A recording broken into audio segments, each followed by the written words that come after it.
જય શ્રી કૃષ્ણ મિત્રો, સ્વાગત છે તમારું મમ્મીની રસોઈમાં। આપણે ખાટા ઢોકળા તો બનાવતા જ હોય, પણ આજે આપણે નવી રીતે બનાવશું તવા મસાલા ઢોકળા। તવા મસાલા ઢોકળા બનાવવા માટે આ એક વાટકો મેં રવો લીધો છે, જે ઝીણો આવે છે તે ચાવીને લીધો છે। એક વાટકો દહીં લીધું છે, બહુ મોરું નહીં કે બહુ ખાટું નહીં। આ સ્વાદ પ્રમાણે મીઠું લીધું છે। આ 1 ચમચી મરચાંનો ભૂકો લીધો છે। આ 1 ચમચી જીરું લીધું છે। આ હળદર લીધી છે। આ 2 ઝીણા મરચાં સુધારીને લીધા છે। આ 1 મોટી ડુંગળી સુધારીને લીધી છે ને આ 1 ટમેટું સુધારીને લીધું છે।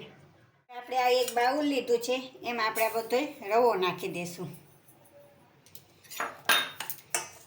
પછી આપણે દહીં નાખી દઈશું, જોઈએ એટલું પછી આપણે પાણી નાખશું।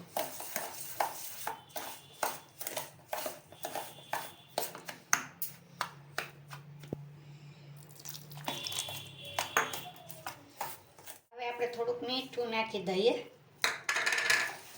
મિક્સ કરી લઈએ। હવે આને આપણે 15 થી 20 મિનિટ પલાળવા દઈશું।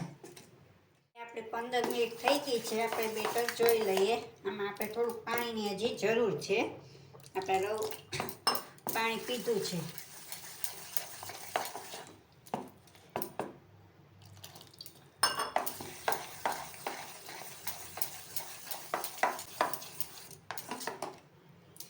હવે આમાં આપણે 1 ચમચી ખાંડ નાખશું, ખટાશને બેલેન્સ કરવા માટે। આ આદુ ને મરચાંની પેસ્ટ નાખશું। 1 ચમચી આપણે તેલ નાખશું, બધું આપણે મિક્સ કરી લઈએ। હવે આપણે 1 ચમચી આ ઈનો નાખી દઈશું। તમારે ઈનો ન નાખવો હોય તો મીઠા સોડા નાખી શકો।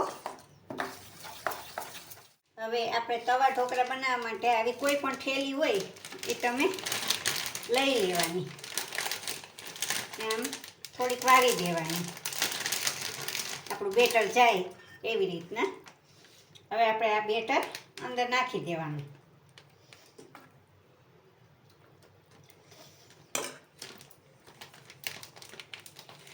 હવે એને આપણે આવી રીતના આમ કરી લેવાનું ને હવે આપણે આને બનાવી લઈએ। આપણે આ નોનસ્ટિક લોઢી લીધી છે, હવે આપણે આ ગેસ ચાલુ કરશું। હવે એને આપણે બધે તેલ લગાડી દઈશું। ગેસ હમણાં આપણે ફાસ્ટ જરાક રાખશું, પછી ઢોકળા મૂકશું ત્યારે આપણે ધીમો કરી દઈશું। હવે આપણે આ બેટર ભર્યું હતું એને આપણે કાતરથી આ જરાક આપણે ખૂણો કાપી લેવાનો, આપણું ઢોકળા પડે એટલું।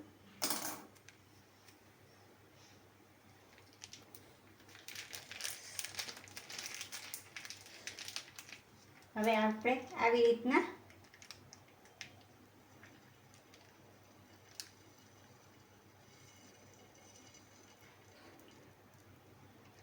બધા ઢોકળા મૂકી દેવાના।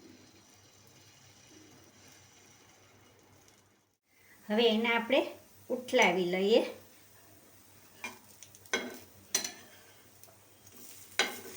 ગેસ આપણે ધીમો જ રાખવાનો, બાકી ઉપરથી ક્રિસ્પ થઈ જાય ને અંદર કાચા રહેશે। હવે આપણે આ તવીના ઢોકળા તમે જોજો, 2 સાઈડ થઈ ગયા છે, 2 બાજુ આવી રીતના ધીમા તાપે કરવાના, બાકી ફાસ્ટ ગેસ હોય તો અંદર કાચા રહે। હવે એને આપણે પ્લેટમાં કાઢી લઈએ ને બીજા મૂકી દઈએ। હવે આપણા બધા તવા ઢોકળા થઈ ગયા, હવે આપણે ગેસ બંધ કરી દઈએ। હવે કાઢીને આપણે વઘાર કરી લઈએ। હવે વઘાર કરવા માટે આપણે આ કઢાઈ લીધી છે, હવે આપણે ગેસ ચાલુ કરશું। એમાં આપણે 3 ચમચી જેટલું તેલ નાખશું। તેલ ગરમ થાય પછી આપણે જીરું નાખશું। હવે આપણે ગેસ ધીમો કરી દઈશું, આપણું તેલ થઈ ગયું છે, આપણે હવે જીરું નાખશું। જીરું થઈ જાય હવે આપણે આ ડુંગળી હતી એ નાખી દઈશું। એને આપણે થોડીક વાર સાતરી લઈશું, જ્યાં લગી એનો કલર ચેન્જ થાય ને ત્યાં લગી। આપણી ડુંગળી સતરાઈ ગઈ છે. હવે આપણે ટમેટું નાખી દઈશું. એને આપણે સાતરશું જ્યાં લગી ઓળી થાય ત્યાં લગી, ચડે ત્યાં લગી. આપણે થોડુંક મીઠું નાખી દઈએ એટલે જલ્દી સતરાઈ જાય, કારણ કે આપણે બેટરમાં એ નાખ્યું હતું મીઠું, એટલે આમાં ગ્રેવીના પૂરતું જ આપણે મીઠું નાખવાનું છે. તો આ ટમેટું ને ડુંગળી બે સતરાઈ ગયા છે. હવે આપણે આ એક મરચું નાખી દઈએ. શું કરીશું, એને આપણે જરાક સાતરી લઈશું. હવે એમાં આપણે મસાલા કરી લઈશું. એક ચમચી આપણે મરચાંનો ભૂકો નાખ્યો, થોડીક આપણે હળદર નાખી. તમારે સૂકી લસણની ચટણી નાખી હોય તો તમે નાખી શકો. મેં એમને કોરો મરચાંનો ભૂકો નાખ્યો છે. હવે આપણું આ બધું મિક્સ થઈ ગયું છે, ડુંગળી ટમેટું ને તમે જોશો ગ્રેવી જેવું થઈ ગયું છે. હવે આપણે આ તવા ઢોકળા કર્યા હતા એમાં આપણે બધાય નાખી ને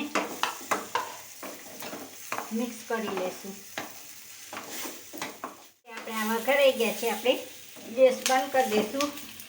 હવે ઉપરથી આપણે ધાણા ભાજી કાઢી નાખીને પ્લેટમાં કાઢી લેશું. હવે તૈયાર છે આપણા તવા મસાલા ઢોકળા.